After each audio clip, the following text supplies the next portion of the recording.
So this is the third week of class. Okay, so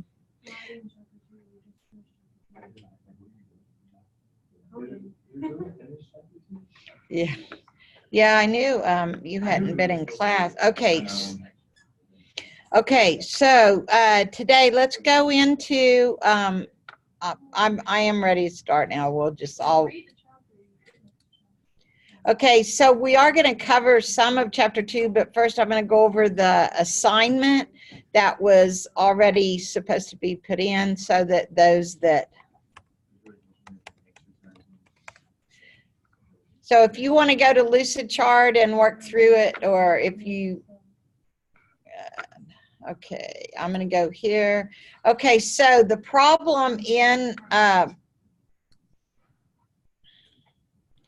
here was, let me put the problem in. Because I had some students that turned in a problem that was a multiplication problem. Some did something else, but not so much in this class, I don't think. I was going to ask, how is it exactly that you want us to turn this into? Because I know that there was like a specific way that you had it set up, and I couldn't remember. Are you the one that did the one that took me straight to Lucid Chart? Yeah. Okay, I sent you a link that went right. Yeah, and so I gave you credit this time, but next time we won't. So I'll show you. We'll do it today, how it's supposed to be turned in. Okay. No, not share. No, it was export. Yeah.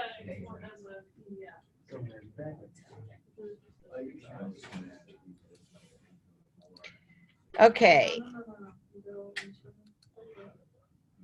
Okay, so here's the problem. You were supposed to do number 2. Some people didn't put number 2 up there.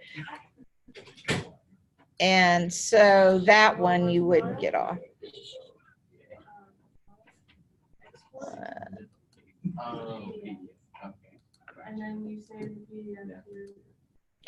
Okay, so this was problem number 6. It says, draw a flowchart or write pseudocode to represent the logic of a program that allows the user to enter 2 values and the program outputs the sum of and the difference between the 2 values.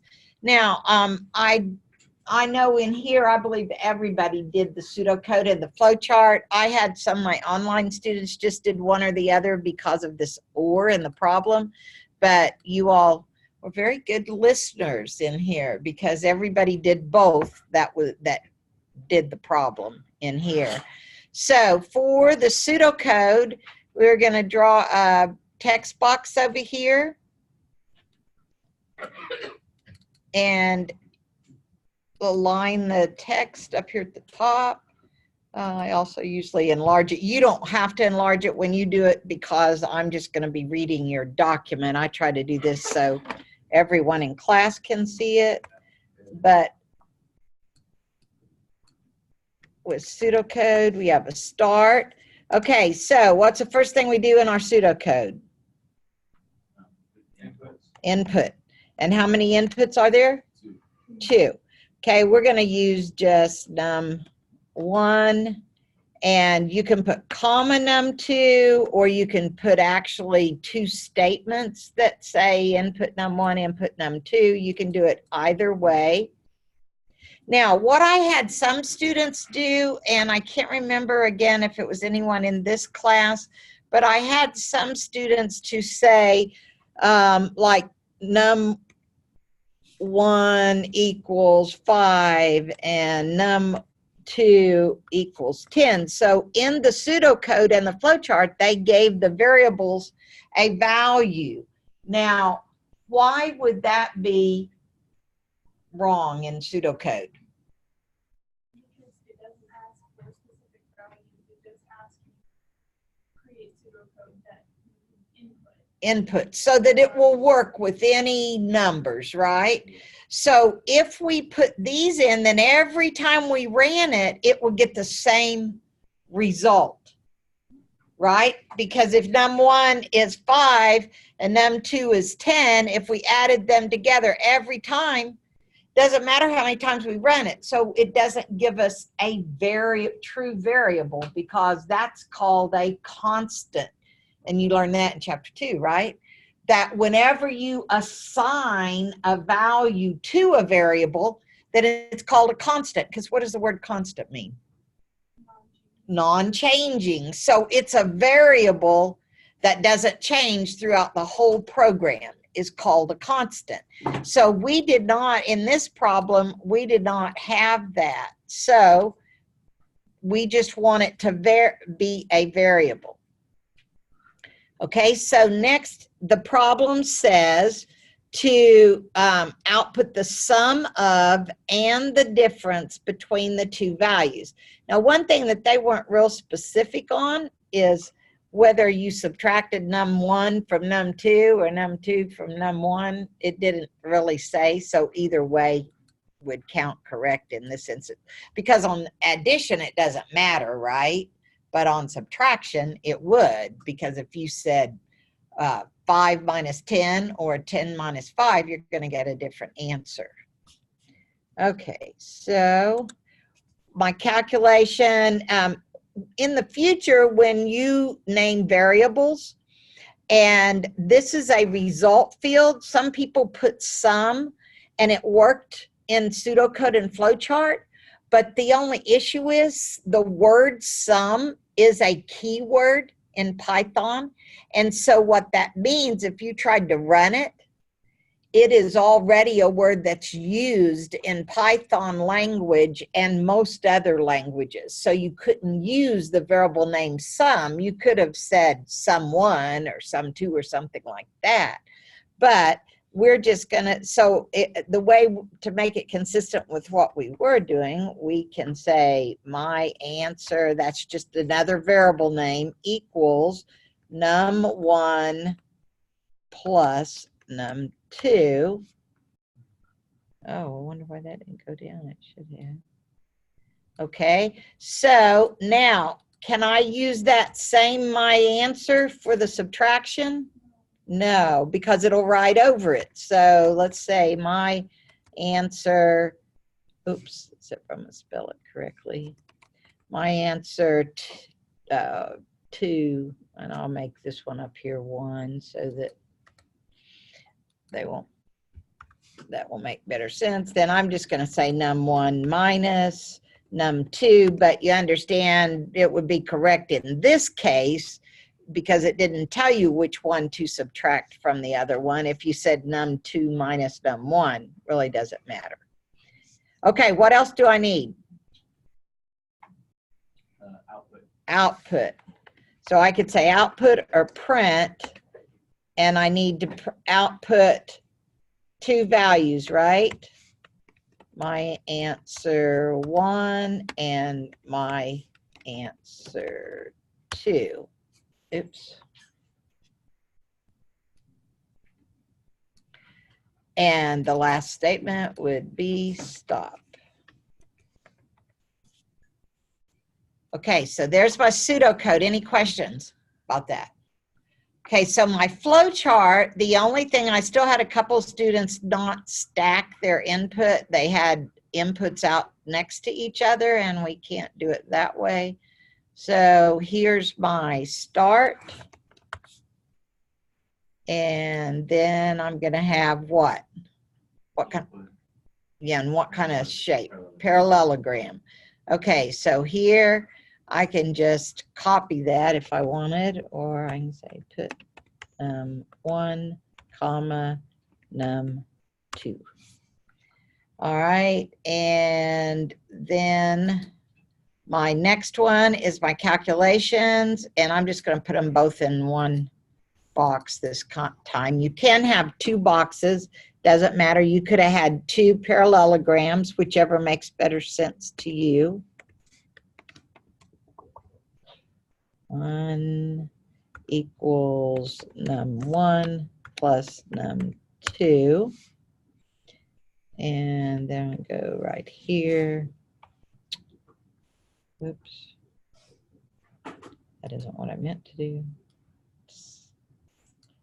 Well, that didn't work either. Okay, I guess I'll just type it again.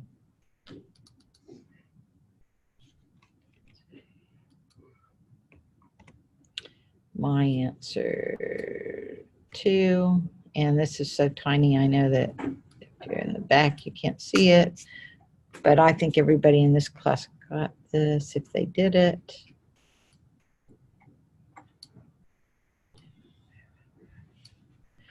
All right. And the last one is what? What shape? What shapes for output? Anybody? Parallelogram. All right. So now I would just say output my answer 1 and my, oops. Now, the thing that I'm looking for is that your variables, that you're consistent throughout your pseudocode, oops, your pseudocode and your flowchart so that the names match. That way, when you get to your Python, you won't have any problem or whatever language you're coding in. And then we have the stop.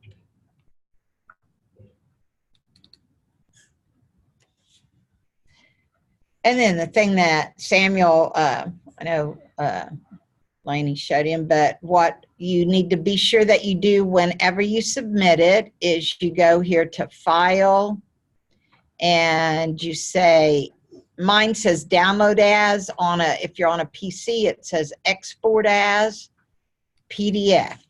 And so then it's a document that I can read whether I have Lucidchart or not. So I would say download, and when I do download it, I can name it. And this was like exercise, I don't know, programming exercise 1, I think I called it. And maybe your initials. So this goes over here to students.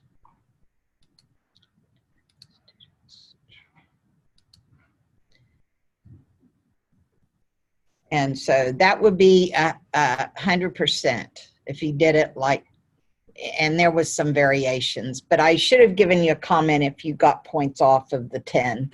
And so if you have any questions, you can let me know. All right, so if on this one, we did put some others in Python. Let me see. We wanted, did anyone run this one in Python? Anybody do it?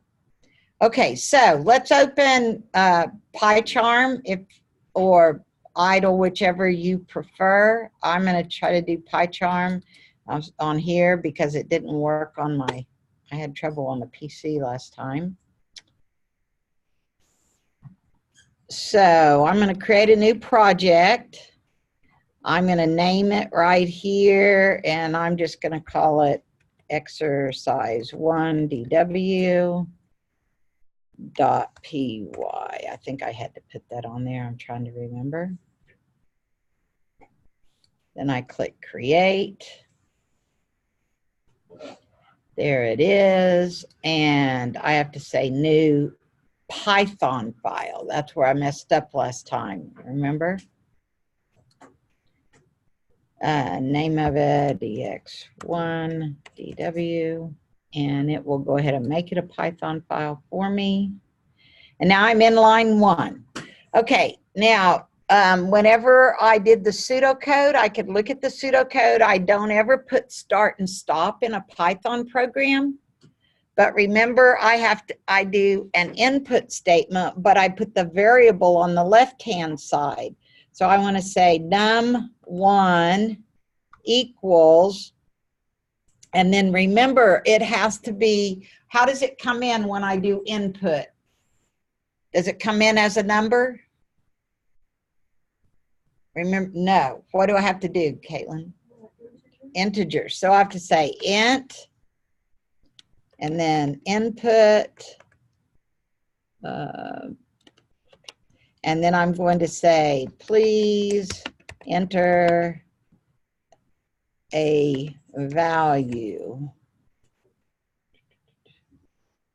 or whatever you want to say. You don't have to say it that way. But if I put a space here, it will actually I'll put a period. and then a space, because you remember when we run it, how it'll put it right up against there. If you put a space in between your quotes, then it's going to make it a little bit better readable. So what will this line say in Python?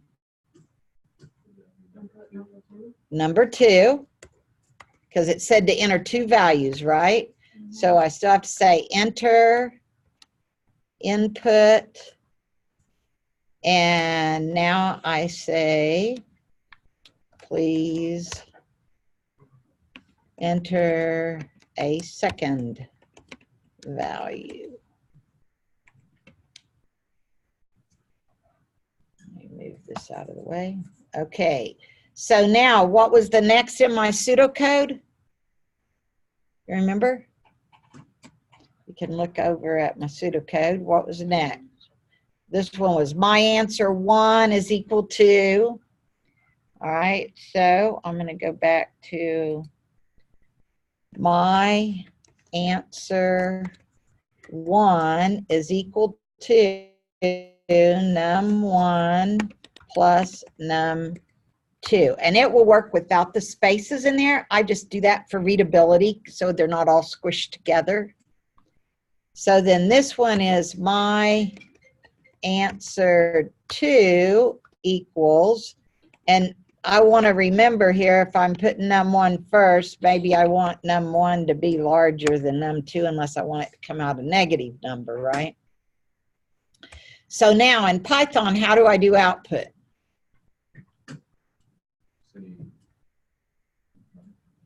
Instead of the word output, what do I use?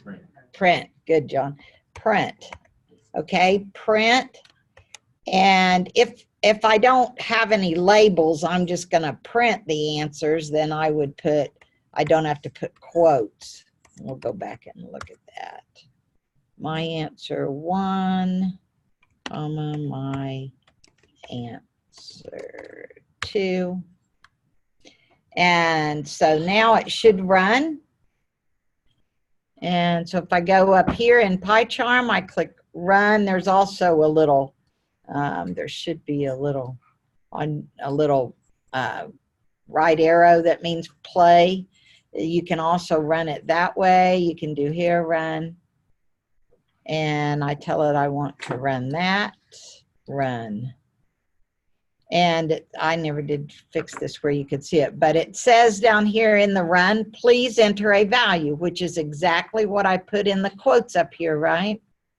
So I'd say, please enter a value, and if I want the first one to be larger, I'm going to enter a 10. It says, please enter a second value, and I'll enter 5. And the answer is 15 and 5. Okay, and I know you guys at the back can't see how little that is. I forgot to fix these. Let me see. Resize. Maybe it will. Stretched it. No, that's not what I want. I'll have to go in and fix that in PyCharm, but at least you can see this part. All right, any questions? Now, yes? I need help against the coding part. Getting to the what? Coding part on my PyCharm. On your PyCharm? Because last time I think I messed it up. You told us to go to. Oh, yeah, do, okay, so go up to, did you already do open a project or anything? File, new project, yeah, do that. Okay, so here's new project, now name it right there.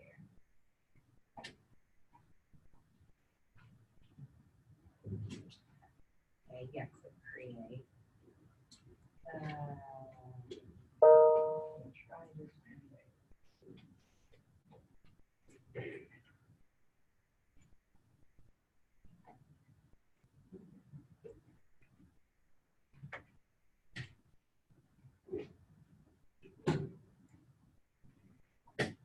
There you go. Okay, so now right click on that. There you go, new, and then you'll type. Yeah, and so then name it again. You can give it the same name. Okay, and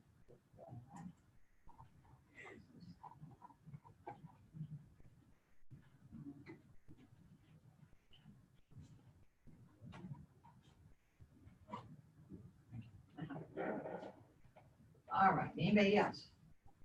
Everybody's okay? Now, when you run it on your laptop, it's that video, that assignment, that guy showed you how to download and install it. That assignment called Variables. Yeah, that was also the best. Yeah, I think it was due last night also. He shows you how to install it on your laptop. Python. After 10, everything was done on mine. Oh, Python was already there, No, I mean, I have a version of Python that it's not the new one. Oh, well, there's Python is the language, PyCharm is the editor. So he shows you on that video, which I give you another assignment for that. You can go to that video link and he shows you how to install PyCharm on your computer. So you can work on it there. All right, so let's go now over to MindTap again. And we're going to look at chapter 2. So let me close this window.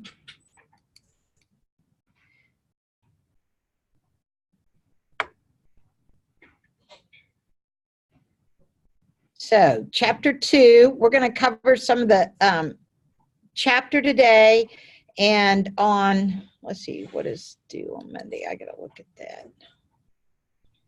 Okay, so here the difference with this chapter, or the thing about this chapter, is that video that I had you do by that tutorial guy. He covered a lot about variables, and that's what this chapter is about. But what he covers is how to use variables in Python, right? And this is generic, how to declare variables and constants.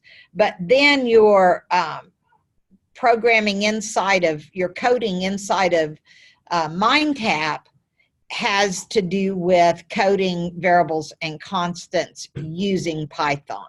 The part that we didn't, there's not a problem on, is the modularization part. And this is giving you an overview of what modularization is. We are not going to, you're not going to be assigned hierarchy charts, but they do use these in the problems at the end. And so we'll talk about that here in a bit. I need to go back and make sure when I have, okay, this is week 3, right? So next Wednesday is going to be test 1, but test 1 is only that you do in class next Wednesday. Now remember, that's the day that you don't want to miss, because even if you make, at least you have an opportunity to score on that test. If you miss it, then you will be taking the final. That's the one that matters. The MindTap ones are not the ones that you, because they're the ones that you can take over and over as many times as you want. Okay, so today we're going to finish the things that are in this unit are assigned by September. These are not due until the day that you take the day before. Let's see, what day is Wednesday? It's the 18th, isn't it?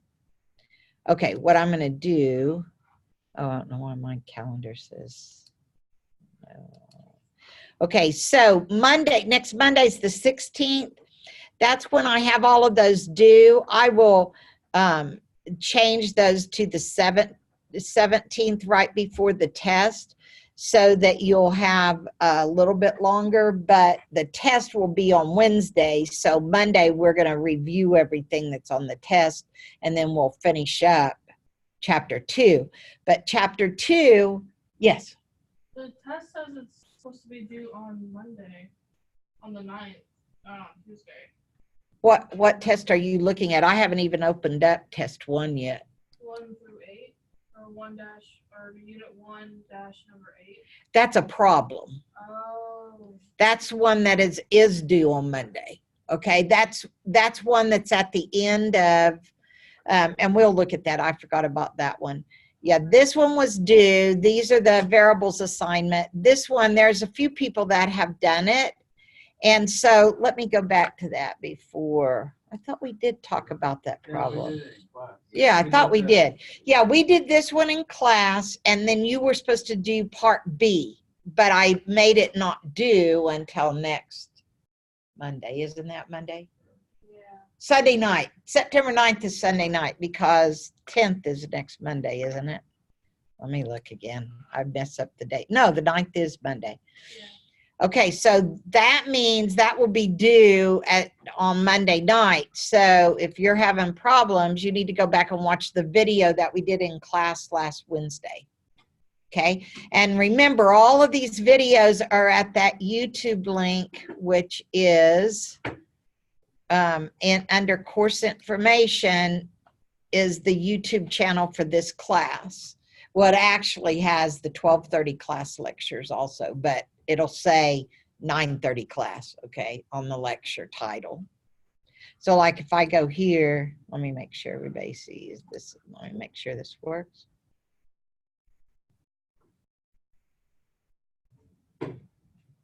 Yeah, so here's all of our lectures. There's the 12:30 class. You don't have to watch that one.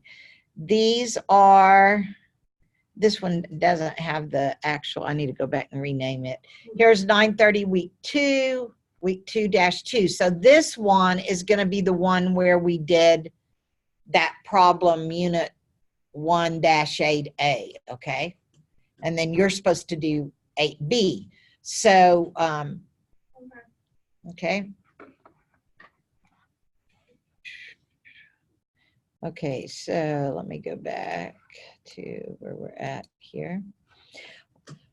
All right, so we're going to start then with this chapter, and I'm going to go into, instead of the chapter itself, I'm going to go over here to where the PowerPoint is.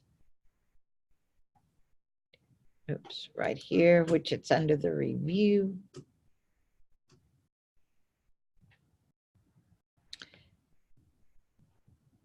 Chapter 2, yep. Okay, let me get it on a little bigger so we can see it. Okay, so here are the things that's covered in this chapter.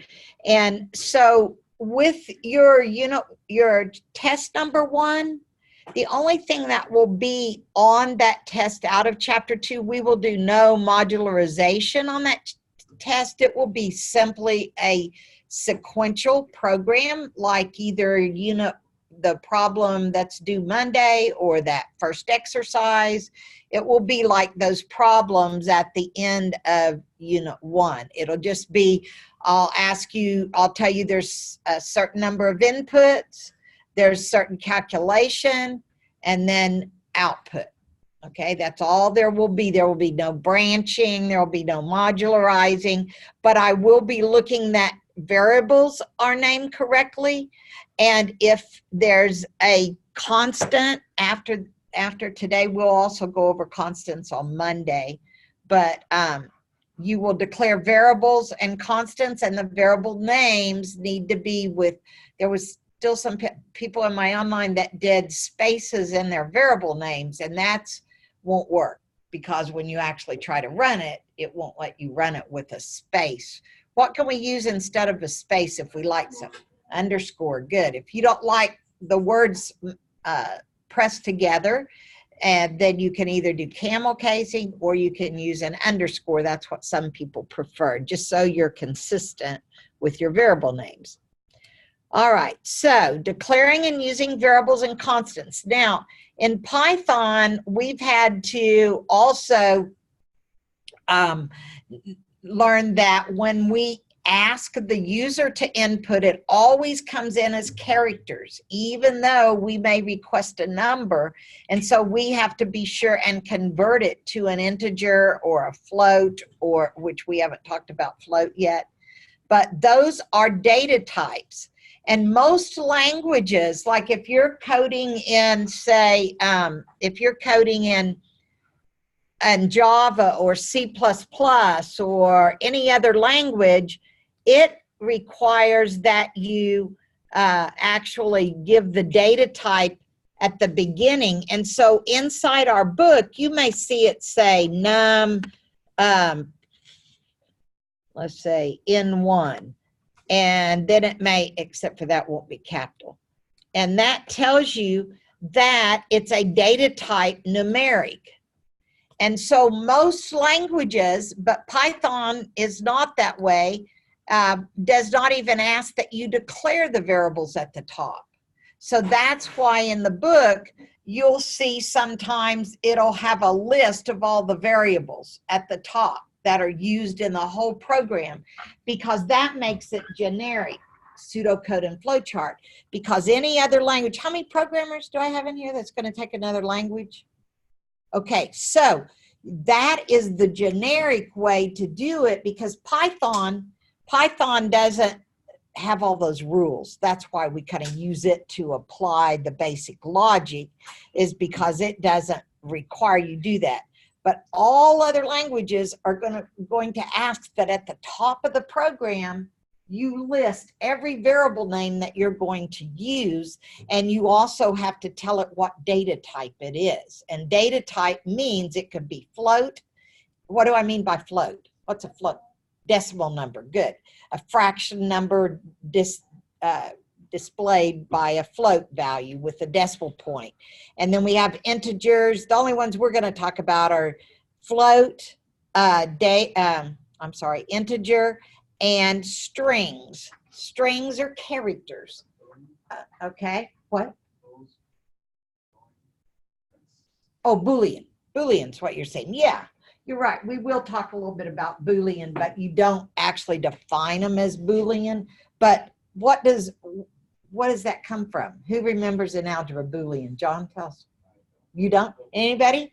Where does the word Boolean come from?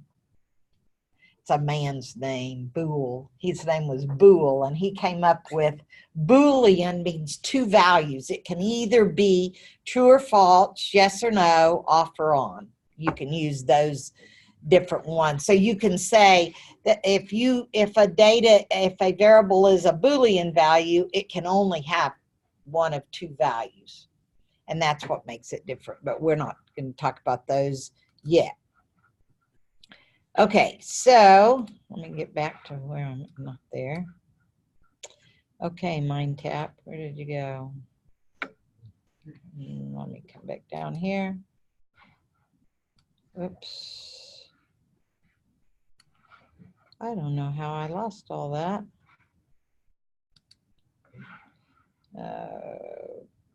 Okay, it must have closed on me somehow.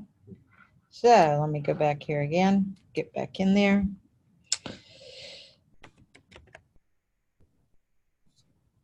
must have closed it out inadvertently.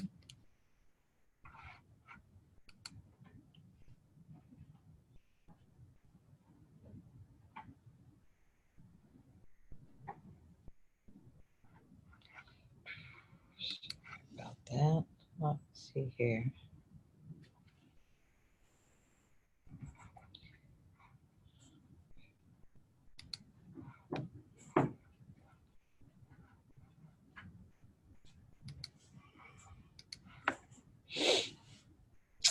Okay. Yes. Okay. Well, at least it did keep track of that. Okay, so data type describes what values can be held by the item, how the item is stored in memory, what operations can be performed on the item. So all programming languages support these two, and these are what we'll be talking about first. And like whenever you see the pseudocode in the book, it may say for every variable, either num or string. It won't define it as int or float like we have to in Python, okay? There are two types of constants. Numeric constant, which contains numbers only. Number does not change. And then there's a string constant, which also known as alphanumeric values. So like if you're typing in somebody's address, even though the house number is a number, it's an alphanumeric character, because are you going to do any kind of calculation with an address? No. So those are defined as alphanumeric. It can contain both alphabetic characters and numbers. Strings are enclosed in quotation marks. So in Python, when we said, please enter a number, and we put it in quotes, that's a string, because strings have to be in quotation marks. That means that it's going to print exactly what's between those quotation marks. That's what a string does. Working variables. Variables are named memory location. The contents can vary or differ over time. So every time you run it, you can put in a different value in that memory location. So your variables just give that location a name. Contents, well, the declaration is a statement that provides a variable's data type, identifier, and optionally an initial value. So most of the time, I think whenever I go out of, let me see, I hope it doesn't close on me again. So, so if I was naming it with those three parts, sometimes in Python and in all other languages, we're going to use what we call comments, which are lines that only the user goes back when they go to look at their program. They know what that means, but the actual Python interpreter ignores it if it has two slashes in front of it. Okay, so I'm just commenting. I'm saying if I'm making a declaration for that first variable num1 to have these three parts, the data type, I would say num, the variable name I said was n1, but if I wanted to make a constant, then I could say, or maybe I want to be sure at the beginning of my Python program that it's equal to 0, that there's nothing in that memory location. That's called initializing. And like I'm saying, all other languages, they require you do that because you don't know what was in that memory location prior to your program running. Sometimes we call it garbage can be sitting out there. You don't know what it is. So we initialize it to 0. Python, you can do that, but it's not required.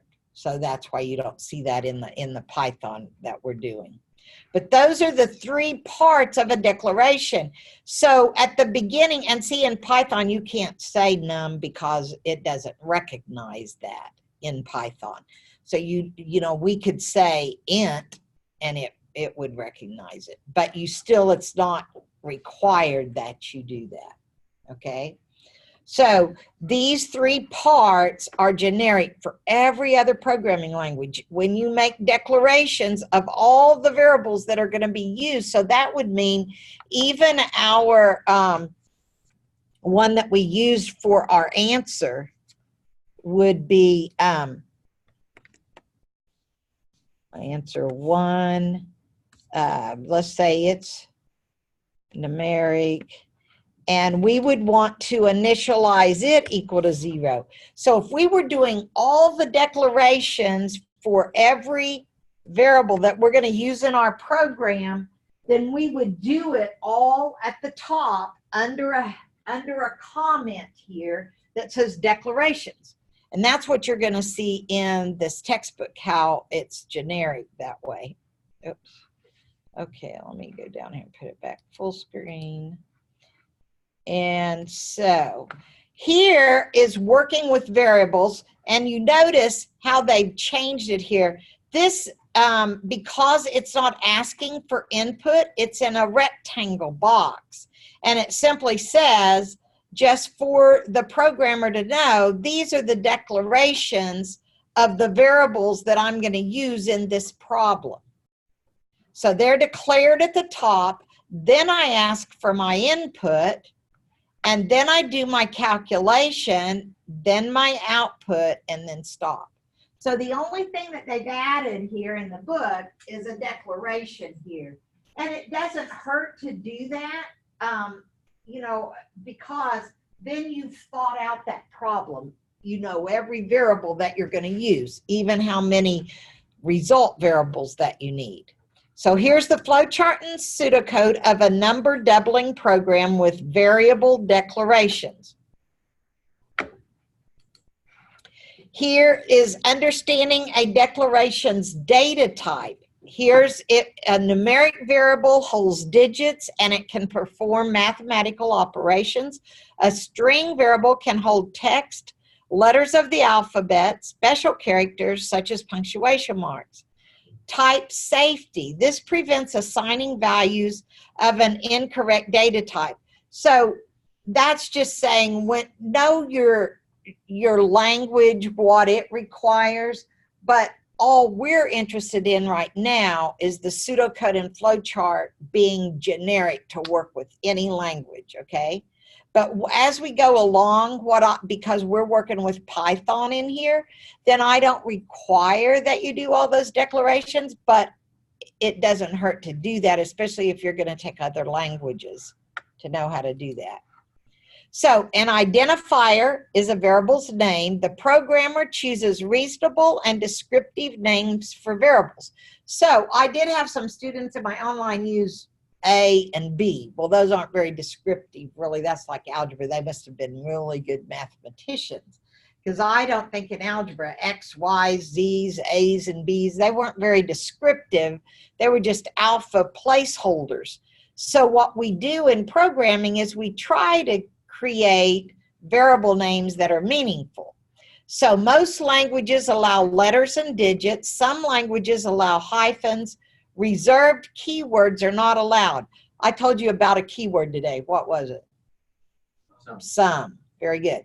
So there are keywords, and if you're in an editor like Idle, Python, you're not just in Notepad or TextEdit, they will change a different color if it's a keyword. That's how you know, gives you a clue. If you're using one of the language's editors, then it will tell you. Variable names are case sensitive. What does that mean? Case, what is, yes, what does case mean? What does that mean? And it's a big instance, like, they may not do something that you want to do that it's just based on. Okay, now this is actually talking about, go ahead. Whether it's uppercase or lowercase. That's correct. Whether it's uppercase or lowercase. So what it's saying is, if I, at one point, if I name my variable, go down here again. If I name my variable num_in_1, like I did there, lowercase, then the next time I refer to it as in_1 that way, it's two different variable names. It won't know that it's the same variable. And so that's what it means by case sensitive. It matters whether you use upper or lower case. It's just whatever you use, be consistent. It's not saying you can't use uppercase, but normally the standard that's used is constants are declared with uppercase. And that's how you kind of differentiate. It's not required, but that's a good standard so that whenever you look at your program at a glance, if the variable is all uppercase, then you kind of know that it's a constant. Okay, where did we go here? Okay, so variable names must be one word, must start with a letter, should have some appropriate meaning. Those are some things that those three things I will look for in test 1 to see that you've named your variables using those standards, okay?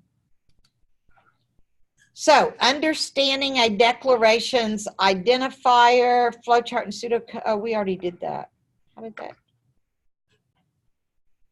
Oh, I think it's just saying be sure that you go all the way through with whatever identifier or variable name that you use. So here are different naming conventions, which I've already talked about. Variable names have a hump in the middle, and that's why they're called camel casing. So if you start if the variable name is going to have 2 words, you can choose to have the second word capital, and that's called camel casing. Pascal casing, Pascal is actually a programming language that used to be used to teach programming before there was script languages like Python. And so here is where you uppercase both words. That's called Pascal. So you can do it that way. Hungarian notation is a form of camel casing in which the data type is part of the name. So if you want to know, like with Python, we don't have to declare the data type.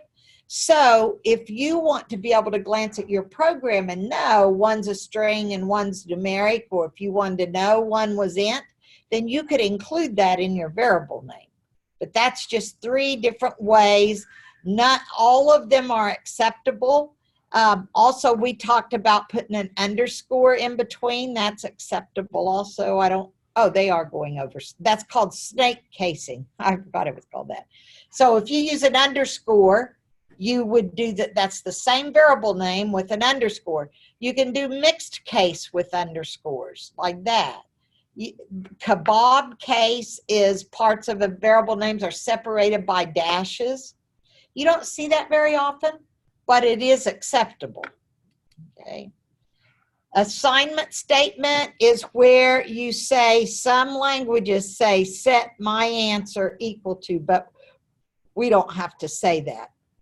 Okay, an assignment operator, remember I told you the equal sign is not like it was in mathematics.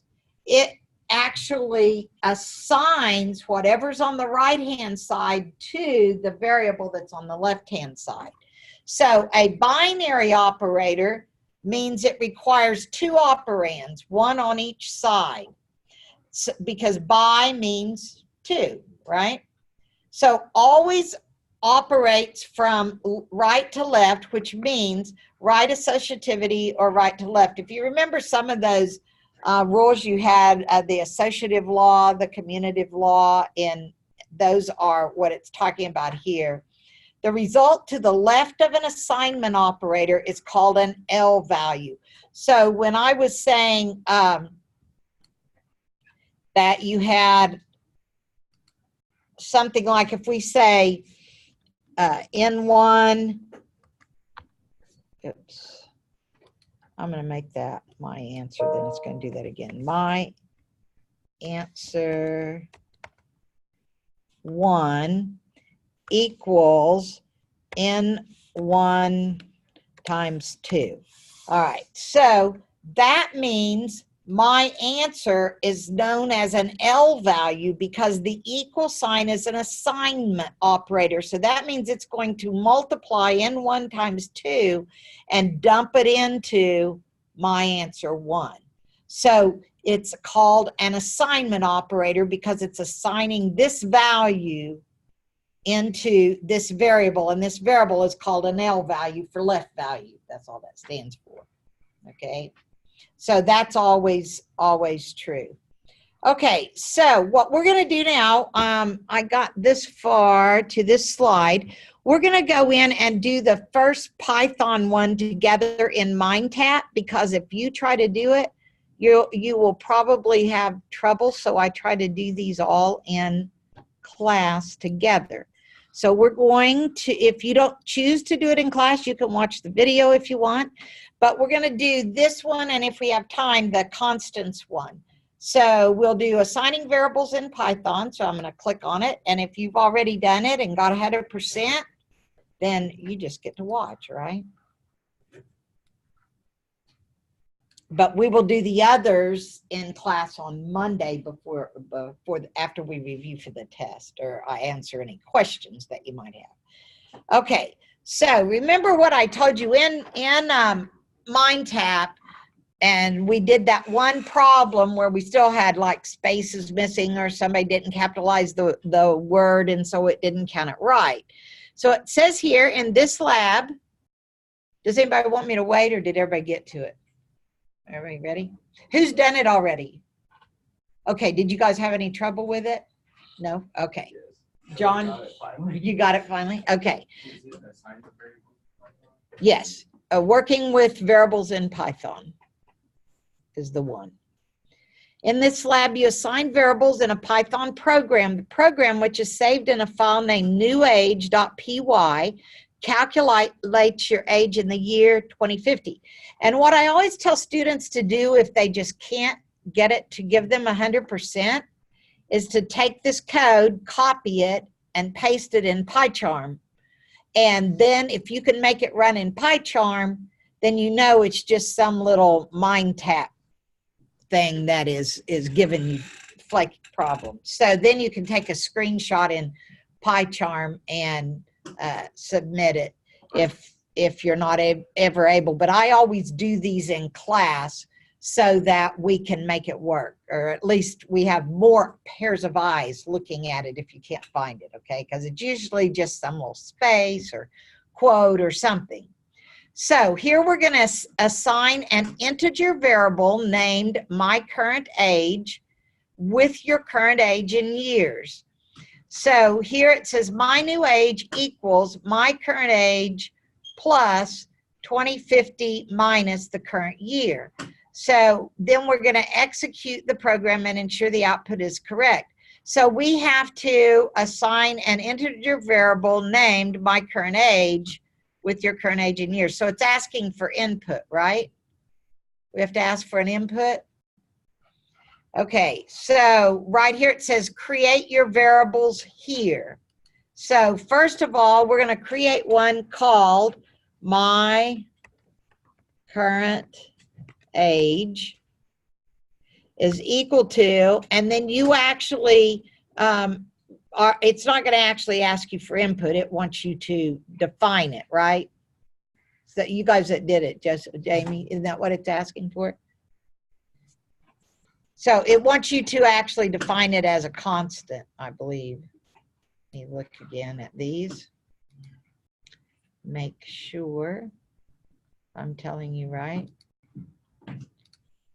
No, that's not it. Oh, I guess I didn't put that in here yet. Yes. You actually have to assign a value for it to work. Like right here? Yeah. Yeah, so it's like a constant is what it's saying. So I really, if I was naming it a constant, I wouldn't have named it like that. But so you're supposed to put your current age. So you can assign a value there to whatever your current age is. And then it says the current year. It wants you to assign the current year. And the reason is it's going to use these values in the program. So the current year is 2019. So now it will run and it's going to put whatever you assigned as current age in this variable, and whatever you assign as current year will go in here. And you'll notice when it prints it out, it's putting not just the variable name, it's putting a string there so that you know what it's printing out. So now I should be able to run it over here, or I can do it here where I go through the checks. So run the checks first, because you have to get 100% on all of them. So all of mine checked out. It says submit 100%, but if I want to see it print out, I can do this. My current age is, I will be 95 in 2050. I hope I don't live that long. Okay, so now you would click submit 100%. Is there anybody did not get 100%? Needs help?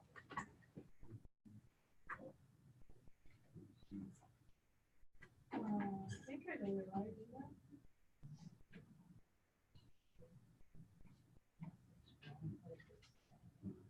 It came out right there. So did you do this?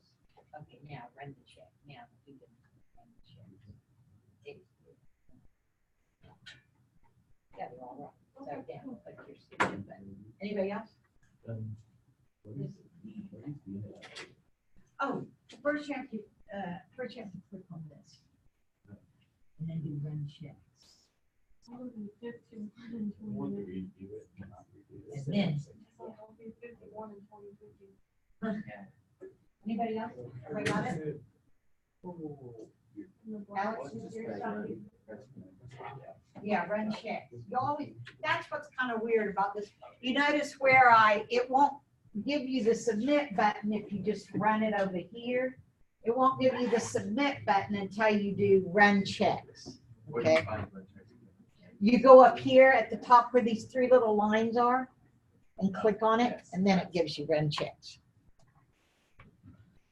Okay, so we've got, I think we have time for the one more, which is assigning constants in Python. So they didn't call those constants, they just assigned a value to it.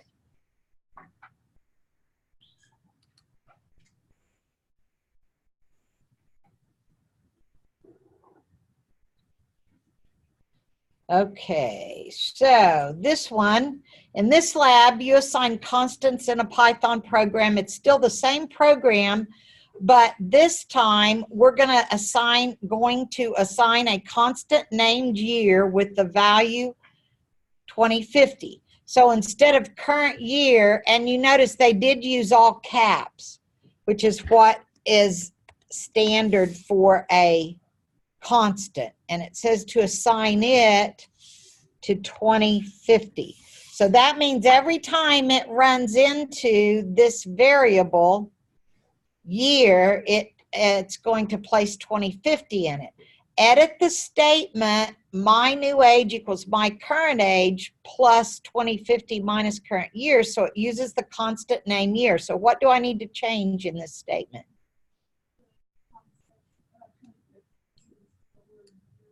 Correct. So it's going to replace it in that case so that when I run the program, I have the option of just changing it at the top. And this may seem like, well, why would you ever do that? Well, if your program has 200 lines and it uses this word, or it uses 2050, say 15 times in your program, you would have to look through your whole program and make sure that you changed every every year to 2050. But if you use this constant variable at the top, and this variable year is used 15 times in your program, you only have to change it up here whenever you change that year from, like, say you want to know in 2060 how old you'll be, okay? So that's why constants are used. They demonstrate them on this small program because there's no way you could go through and see a 200-line code right now. But you have to understand that these are principles that you learn to do in a small program so that if you get an assignment, maybe you're working for somebody where you have to do that, then you know how constants work. So next it says, edit the statement, print, I will be plus string my new age in 2050. So it uses the constant named year. Now this is a little more difficult. Did you guys do this one? Okay. So here you can't just say in 2050 and just change this to YEAR because it's going to print out the word. Let's run it. I'll show you what, or I will. Okay, so when I run it like that, it gave me an error, name error for one thing, my current year. Where's that at? Oh, because this still has current year minus current year in here. So what do I have to do here? File, okay, my new age equals my current age plus year minus current year. Name error, name current year is not defined. So it did say current year. So what do I put here? Edit the statement so it uses the constant named year. So what do I replace current? You put, Should have to put 10 right? comma, year, and then parentheses after the comma. Oh, in the print statement, yes, that's going to work. But let me see, there's something else it's saying is wrong. Right? What did you change in that one? Did you do that one, Joseph? I kept my current year. Jamie You did, right? deleted current year, Okay, so what needs to change here? or my current age. What goes there? On mine, I have 3 defined variables, my current age, current year, and year. The current year is defined as 26. I don't know if you took it out or if it just didn't show up. Yeah, you took it Oh. out the year. Oh, it should be right here as a Yeah. declaration. Should say current Oh, probably because I've worked these before. Oops, I can't do it with all caps. So CURENTYEAR equals 2016 is what it's defined as.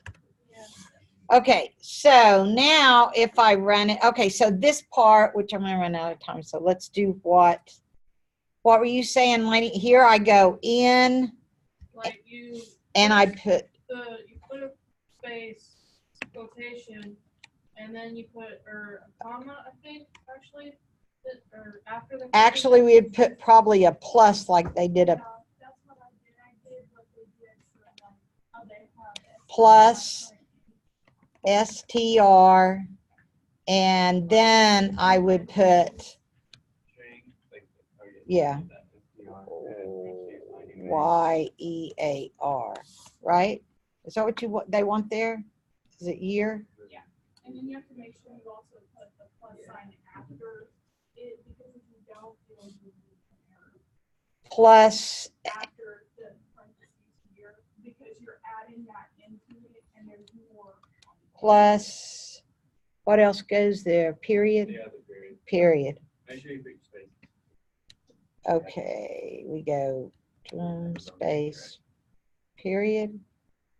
No, just there like that, I think. I've got it written, I've got it coded somewhere else. I think that's what it wants. Let me try it. No, unexpected, line 11. Oh, I know. I probably have to put a closing parentheses. I think it's like that. Let's see. Yeah, there it is. Okay, if you can't see, let me see if I can. There, it's a little bigger. That's way too big. Let me see if I can bring it across. Okay, there's what your statement has to look like for it. Well, let me make sure that does the checks, because I don't know, sometimes it's weird. Yeah, it did. So it gave me 100%. So your print statement has to look like that for it to run. I think I did something wrong.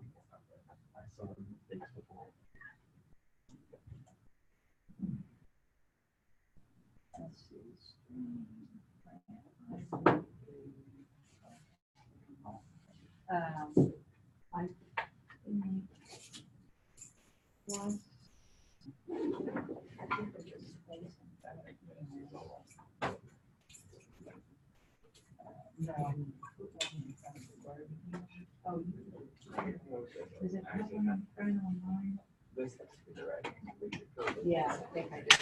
And then Yeah, I know. Yeah, that should run now.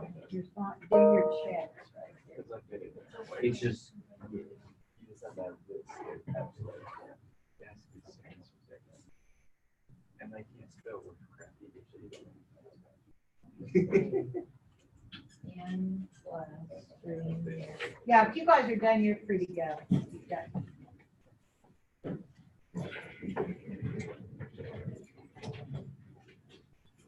Be sure and don't miss that one problem. Yeah.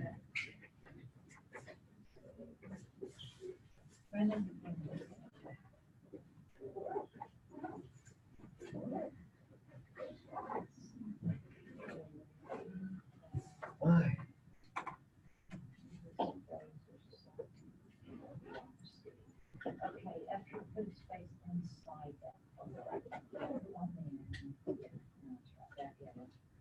think that's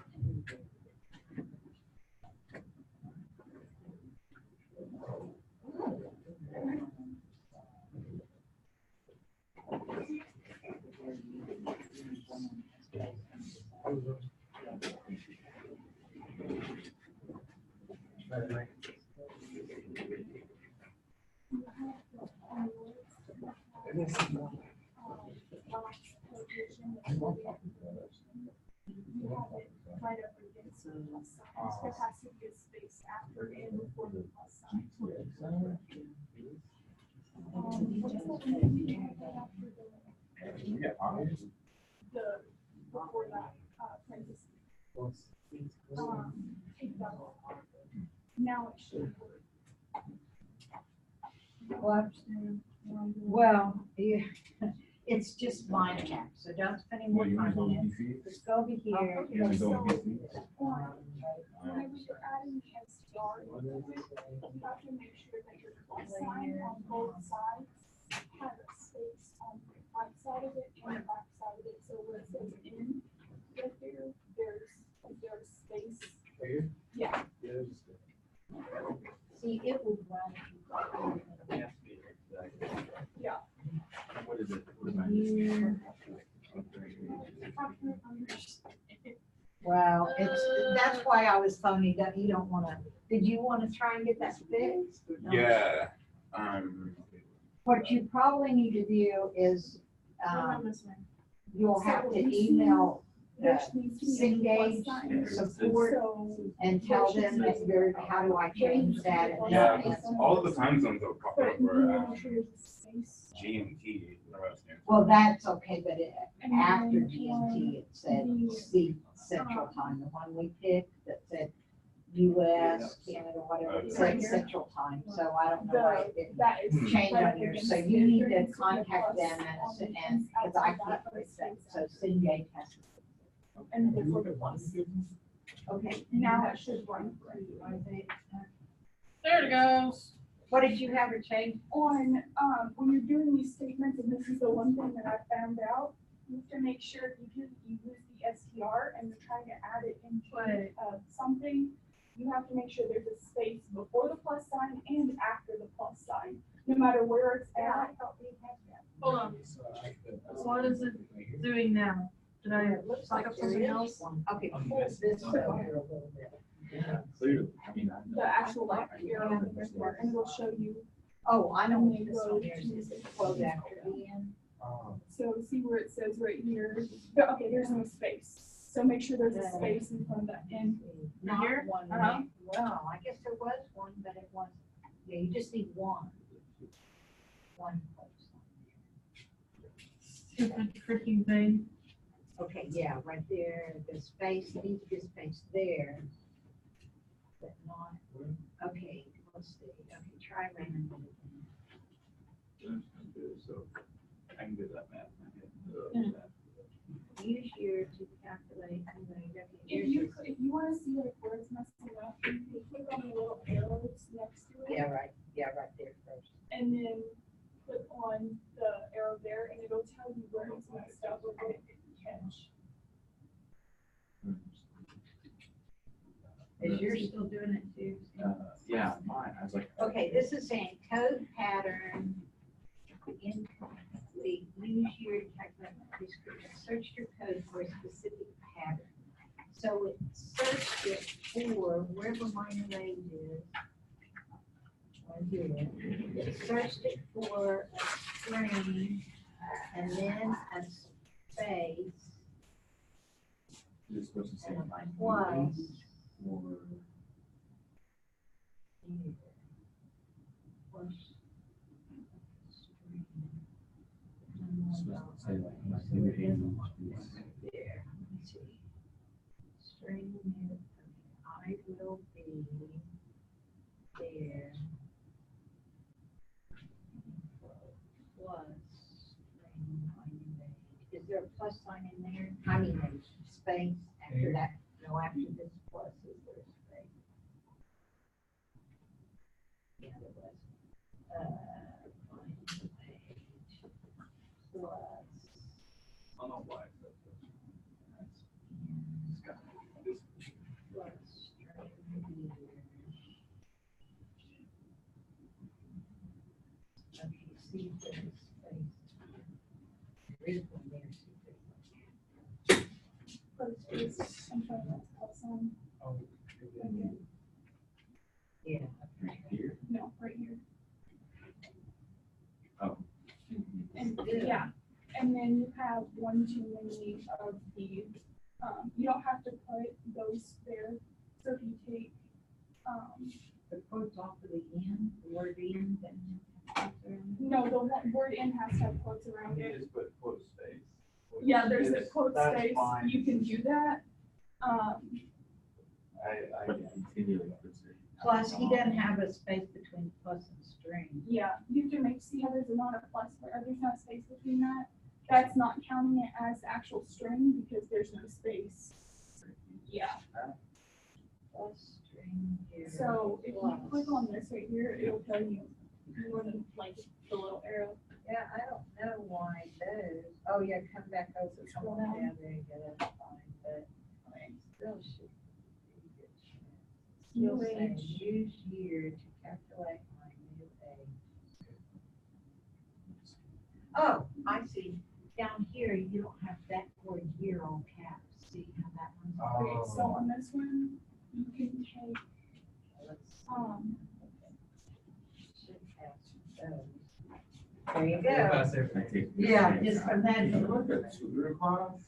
No, you have to see if the, no, there's not, there now, let me tell you, if you go down to Professor Kim Dewey, he's got a lab down there, 2 or 3 guys that sometimes they will okay, help so where students. you have that, like, those two quotes that Down have a this, quote space where between this them. room is, exactly. down That, the yeah, so it's supposed to be, I will be in Right, quotation marks, downstairs. plus where this class is STR, on that wall. But my new Professor Kim age, Dewey, space absolutely. plus, and then Ask him if in he has quotation any marks. computers that for, So those 2 quotation marks that you had, That?